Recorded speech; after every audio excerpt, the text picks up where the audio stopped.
Apa poin terbesar yang Ustadz lihat dari Rasulullah yang bikin ini orang bener nih, gua harus mengimani dia, gua harus jadi perpanjangan tangan beliau di zaman modern ini. Yang berarti mungkin salah satu alasan Ustadz milih Islam setelah mempelajari Rasulullah. Apa yang poin paling kuat dari Rasulullah yang menginspirasi Ustadz? Aku sih gini sih, seumur hidupku aku senantiasa nyari patron.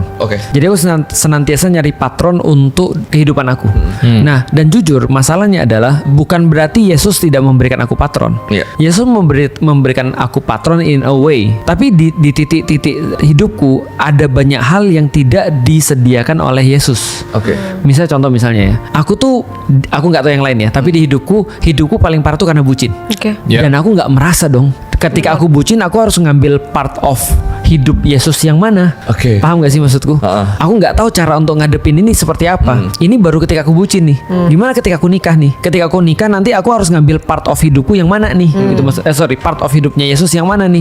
Nah, di titik itu aku melihat Nabi Muhammad punya patron hidup yang sangat luar biasa.